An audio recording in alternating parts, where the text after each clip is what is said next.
Hi, how's it going? This is Resident of Collinwood for YouTube, and I don't know why I did that time delay there, but it happens. I'm here to do a brand new series for you guys. Don't worry, I'm still doing the movie retrospectives. I'm here to cover every episode of Dark Shadows, starting with the first one. I'll do the second one sometime Monday. Uh, because it's already Sunday. Well, not technically, it is goddamn Sunday. So I'm here to do episode one, narrated by Alexander Mulkey Isles, written by Art Wallace, and directed by the lovely Lula Swift.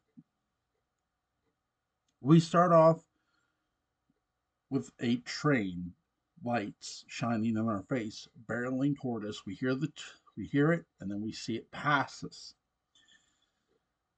We board this train, and we see the lovely, lovely Victoria Winters, played by Alexander Mulkey. How do we know that it's Victoria Winters? She tells us her name.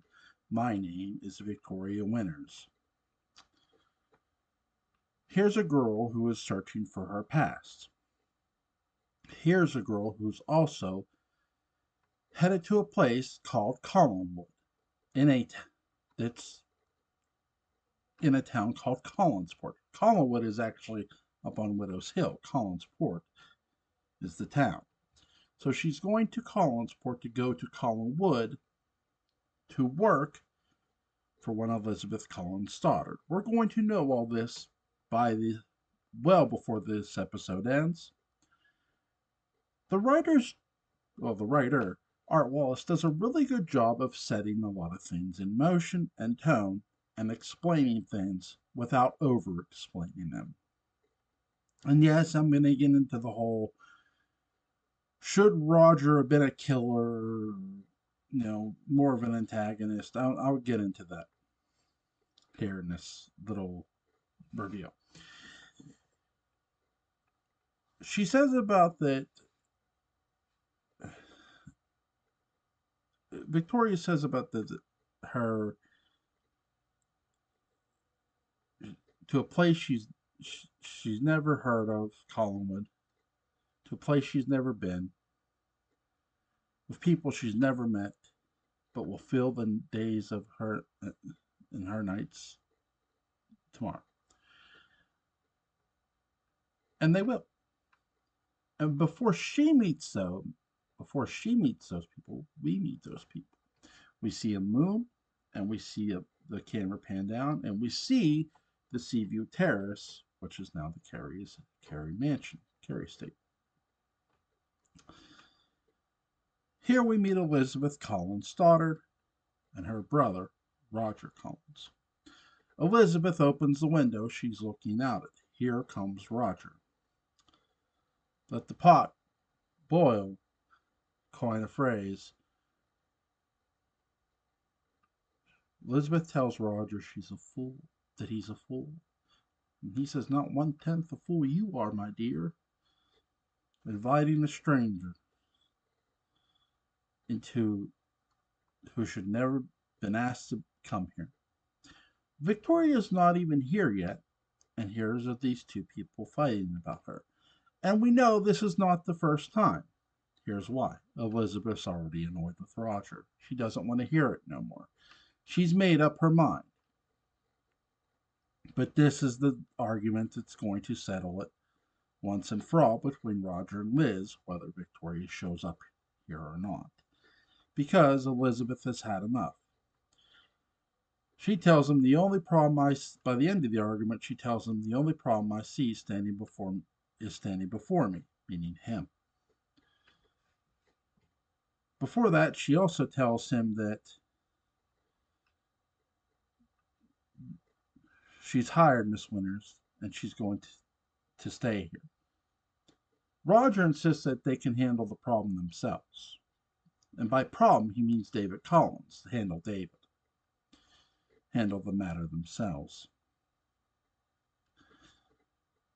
Elizabeth doesn't only just think not, she knows not. Roger has no real intention of handling his son, and it's something Elizabeth knows, And we can sort of pick up with Roger's attitude. When she asks him, "Where's your son?" The little monster's asleep, and I'm delighted. And he has a brandy in his hand with a frosted with a frosted cup. So, after the argument, Liz walks away and Roger breaks the frosted glass. So I'm going to get into a mini character retrospective here of Roger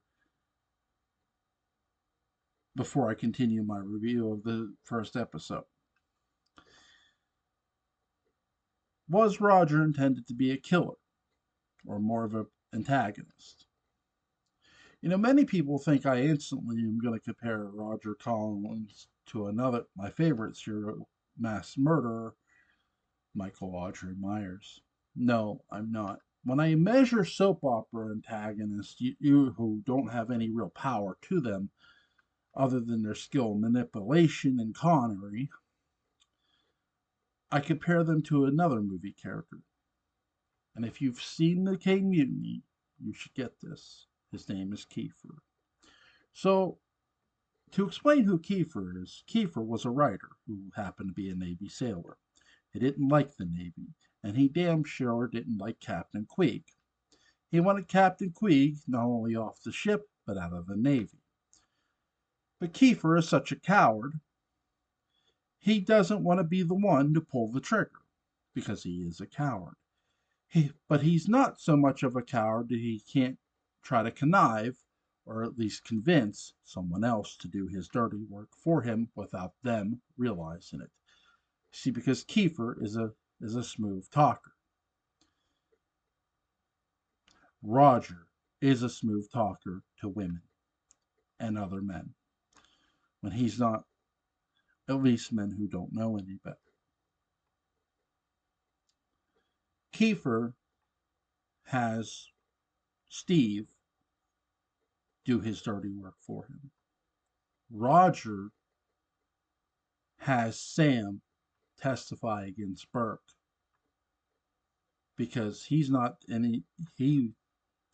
really enough of a witness to put Burke away. Roger is more of a Kiefer than he ever will be a Michael Myers. Now, could he be a more violent? And to prove the cowardice factor, he's trying to duck Burke Devlin in later episodes until he's finally confronted to face him face to face. But look what it took to get to that point. Carolyn bringing Burke to Collinwood. I know that's not in this episode, but I wanted to give that little retrospective to help you understand that I'm not going to sit here and compare Roger Collins to Michael Audrey Myers. Number one, that would be unfair to Michael Audrey Myers. You see, Michael Audrey Myers, my friends, is a smarter mass murderer than Roger Collins will ever dream about being, and a more brutal one to boot. Now, Roger, he's done. I've did the retrospective. So, also on this train, we meet another man, but we don't know his name. He's smiling. He seems all giddy and happy that he's going to Collinsport. It's Collinsport. It's a fishing town. What the hell are you so happy about, right? The conductor tells him that this train will stop soon. He tells Victoria to get her bags ready soon because there are only two people getting off. There's only one other person getting off. So there are only two people stopping at Collinsworth. The woman sitting next to Victoria tells her there hasn't been a stop there in 5 years, a regular stop there in 5 years. Victoria looks out the window, begins to daydream, and it daydreams right into a flashback. We're back to where Victoria started from, New York City. At least New York, the Hammond family home, where Victoria was raised and lived and worked. We meet Mrs. Hopewell, who's a sweet lady, a super sweet lady. my God. I would have never left Mrs. Hopewell. Uh, somebody's going to take that the wrong way. Somebody's really going to take that the wrong way. But, oh God. She's a sweet old lady. Well, not old, but a sweet lady. So Mrs. Hopewell is reading the note Elizabeth Collins' daughter sent. Yes, Elizabeth sent the note, not Roger. Elizabeth sent the note, and it says she wants Victoria to be companion and governess to her nephew David. Victoria is someone asking questions of Miss Hopewell. Have you ever heard of this woman? Because I've never have. Well, I've never have. Are you sure? Oh, now, Vicky, I told you. So she did tell Victoria, I told you, and she did. We also learn in this very flashback that Victoria accepting this job isn't just about David. Our cute favorite little protagonist, until Barnabas shows up, has an ulterior motive. That's right! You thought Vicky was just about David. Nope. She has an ulterior motive. No, it's not evil, and it's not to condescend anybody or con anybody. Her ulterior motive is to find out who her parents were and ask, why did you give me up?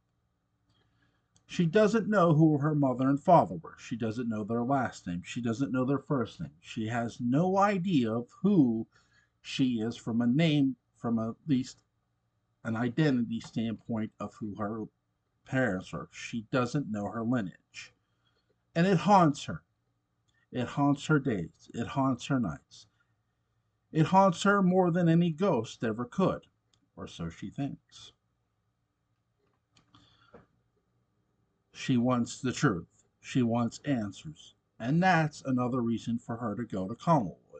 You might, in Collinsport, you might say, well, are the answers there? They could be. Because, you see, Collinsport is only 50 miles from where letters came for where an envelope came to Victoria. It was postmarked Bangor, Maine. $50 came until I believe what she was 16 or 14, one of those two. I forget the age, but $50 came to her each month, I believe. So Vicky's curious. It's only 50 miles. That's not a big distance, and it's not. So, is there a connection? Could there be a connection? Here's Elizabeth, who a woman she's never heard of. So how did Elizabeth hear of her? There's going to be a reason given, don't worry. No, not in this episode. Victoria goes. As Victoria returns from her daydream, or flashback, if you will, the woman goes, I don't believe you heard one way I said, oh, I'm so sorry. It's all right. The train is now stopped. Burke got off. Vicky gets off. We see Victoria get off. She steps on to the train platform train station, and the train pulls away. We see a sign that says Collinsport, but it's not in town. That's still a good ways away. The train is gone. Vicky is left there, but she's not alone. That man who we saw smiling got off the train. She walks up to him. She says, how do people get into town?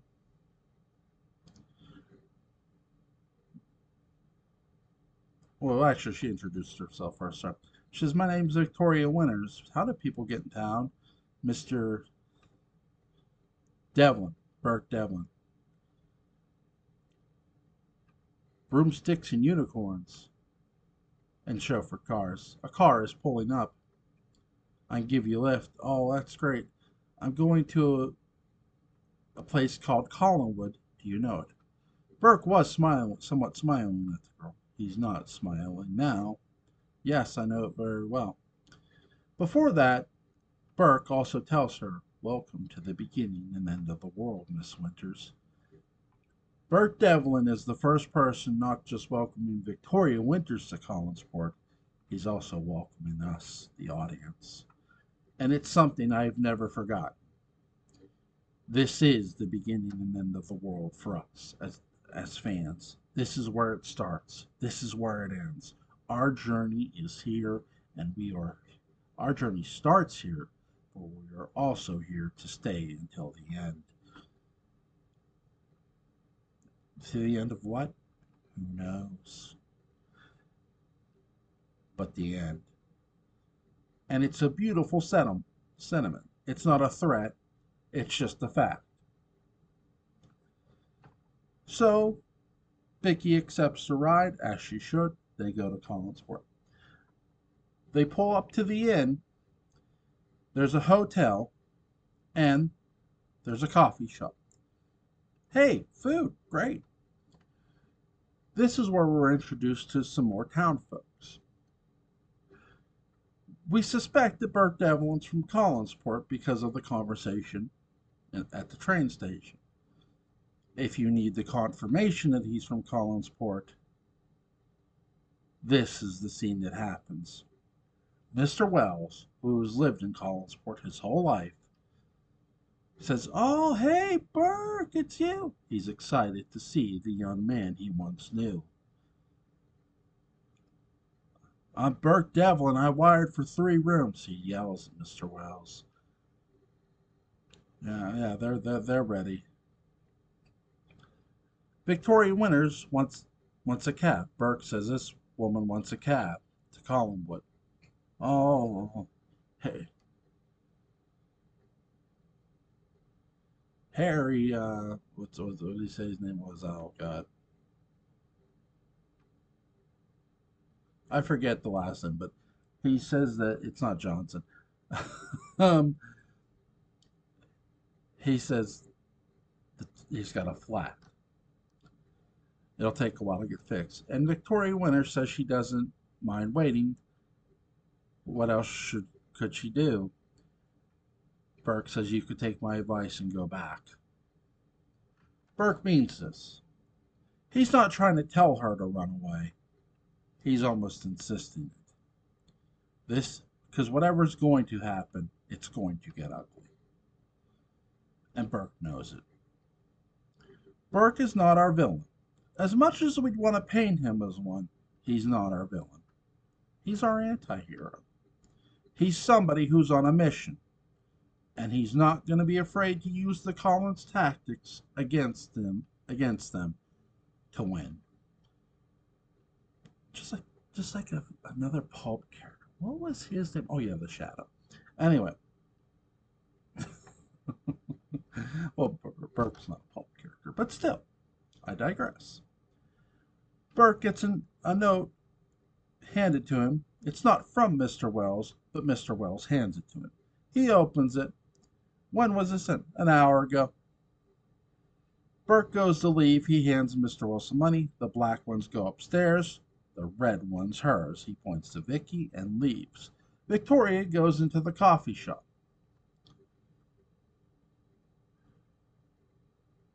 We go to the Blue Whale. This is actually my favorite set design in the entire episode.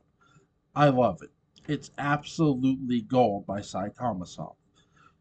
Here's this little bar that's going to house a lot of people, or at least have a lot of people in it later on. Not in this episode, but in the next one.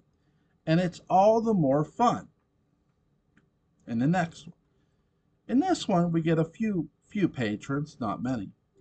But we also get Burke Devlin walking in and meeting the man. The man is private investigator Wilbur Strake, who works for Burke Devlin. He works for Burke, and he's hired to find out anything about the Collins family, their property, their business, their money situation, anything about them personally. It doesn't matter. Any little bit of dirt. Burke wants information. Hey, and this isn't even a prisoner episode. That's a shout out to Patrick and Gordon. Ever was the one. Shout out to those two guys. Shout out to Patrick McRae and Gordon Dabowski, guys. Dark Shadows is awesome. What can I say? So, oh, so inside the Blue Whale, we get an interesting conversation. Wilbur Strake wants to buy Burke, Devlin a beer. Burke doesn't necessarily want a beer. He wants, again, information.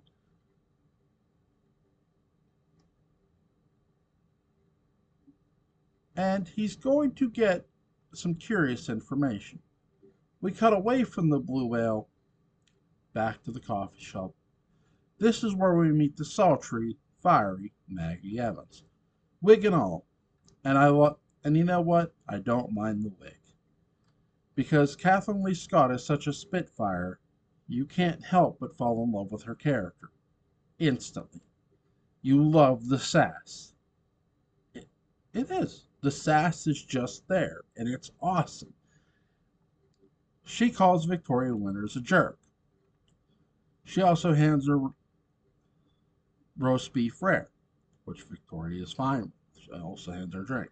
She asks Victoria, how's the roast beef? Fine, but I don't get. It's like this: a desk clerk, a driver, etc., etc., tells me you are going to work at Collins. That makes you a jerk. The Collins family are the biggest thing in this town. And in every way, what Maggie is telling us is, yes, Collinsport. It's named after the Collins family. Their name, their ancestor founded this town. They have the biggest fishing fleet, and Maggie tells us that. They have the biggest creepy looking house. Maggie tells us that. Maggie also hints that there are things in that house that Vicky might not want to see. And Victoria says, you're making it sound like there are chains rattling in the corridors.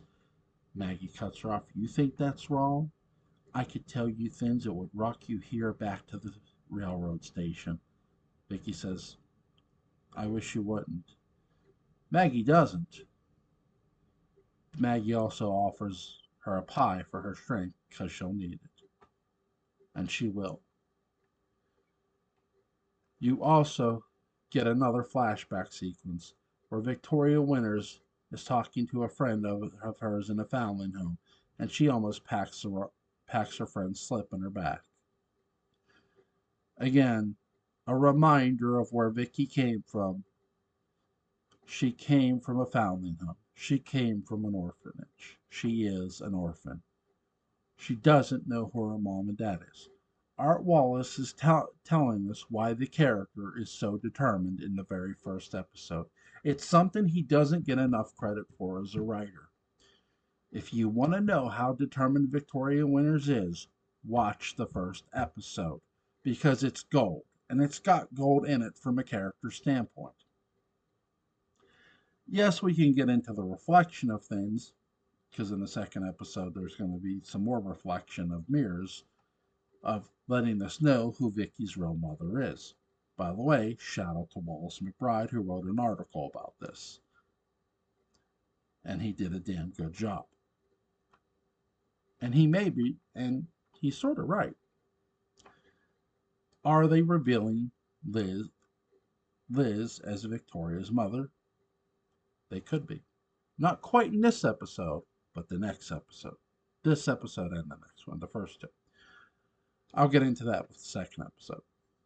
Because you saw Vicky's reflection in the window of the train. You saw Vicky's reflection in the mirror in the coffee shop. You're going to see it again in the second episode. Also, Victoria Winters, like I said, she knows where she came from, right? We go back to the Blue Whale. Wilbur Strake does tell Burke Devlin he ought to charge double for the way the people clean up. Bob does bring Burke a drink. He also, as he's walking back, turns around and looks at him. He seems to recognize him. Do I know this man, Bob is wondering. Bob is rubbing his chin, speculatively. This guy looks familiar somewhere. I said this episode is full of important things, and it is. We learned that Elizabeth is in charge of Collinwood. She runs the show. That's established in the argument with Roger and Liz. Liz is the boss. She's the matriarch, after all, for a reason. But we also learn a dark, somewhat of a secret about Liz. Liz has never left the grounds.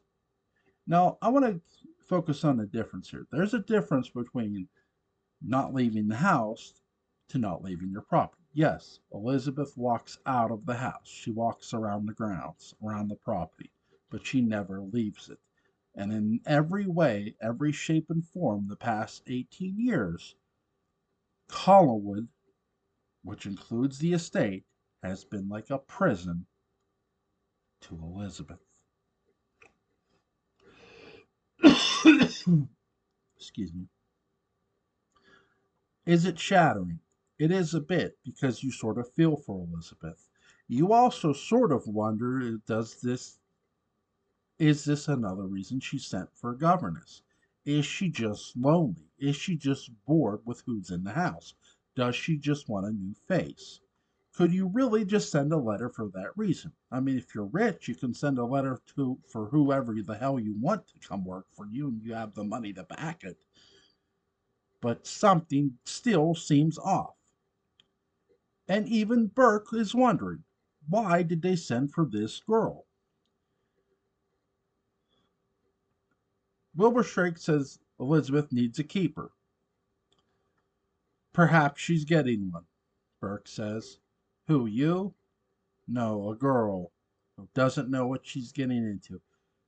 He's right. She doesn't know what she's getting into, but she knows where she came from and what she's looking for. She just doesn't know how to go about finding out the information and finding out how. Or the who. But she's going to. Or at least she's going to try or collapse going in that direction.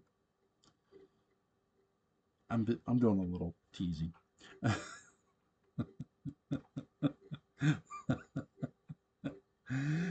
So, Victoria winters. The taxi is fit. Victoria is ready for her voyage to Collinwood. She takes the taxi. I love this shot here. It's a shot of the car going all the way up to Collinwood. There's an actual shot of the Seaview Terrace, of the Carey Mansion. Yes, the Carey Mansion was Dark Shadow's backdrop, but in the beginning episodes, you do get actual shots and scenes of Victoria coming out of the doors of the actual house of the Carey Mansion. I think it's time for Miss Isles to pay Collinwood a visit again. She needs to go back. Go back. Um, Absolutely she should. I love this episode. I love every episode. Dark Shadows is really a lot of fun to watch, and it's really a lot of fun to break down. I've broken down Roger. I've broken down Roger and Elizabeth. Again, Elizabeth is in charge. It's another little thing Art Wallace is telling you in this episode. Another thing he's telling you is who sent the letter, Elizabeth. He's also telling you where Victoria Winters has come from and what she's looking for. We also know that a man named Burke Devlin, who is from this town, has come back. Come back from where? We don't know that answer yet. But we will know that answer. We get some answers, but we also get some questions. We get questions about Burke. Where did he come from? Why is everybody shocked that he's back? Not everybody knows. The Collins family don't know yet, but some of the townspeople do. Mr. Wells.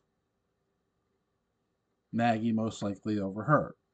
We also know that people in the Blue Well know. More people will know by the end of episode 2.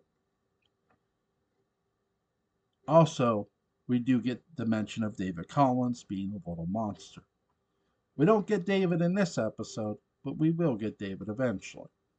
We are going to get some new character introductions in the second episode, and I can't wait to discuss those characters all over again for you guys. This is going to be a fun ride, and I hope you'll take the journey with me. Welcome to the beginning and end of the world, my friends. Welcome. Alright, guys. I hope you guys enjoyed the video. In all seriousness, let me know you guys' thoughts about the first episode of Dark Shadows. I'd love to hear from you. You guys have a good night.